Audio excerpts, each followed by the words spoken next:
একদম ক্লিয়ার এর কাট আমি আপনাকে বলছি ডোনা গাঙ্গুলি, আপনি আজকে যেটা বলেছেন সেটা জঘন্য বলেছেন, সেটা অন্যায় বলেছেন, সেটা আপনি একটা মেয়েকে অসম্মান করেছেন। আমার অন্তত আত্মসম্মানে লেগেছে। আপনি শিক্ষিত, আপনারা স্নব হতে পারেন, আপনারা উচ্চারণ একটুখানি অন্যরকম করে বলতে পারেন, আমরা কিন্তু এখনও বলি যদি পাওয়ার কাট হয় আমরা বলি এই কারেন্ট চলে গেছে, এইভাবেই আমরা কথা বলি। তা সত্ত্বেও আমরা অন্তত এটা বলি না rape tape. Rape and tape both are different words, ঠিক আছে?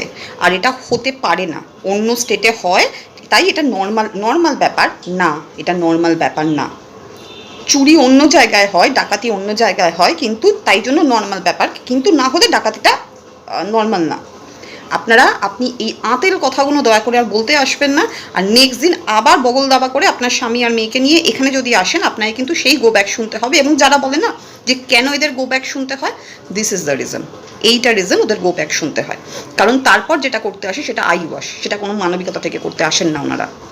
Shame on you, just shame on you.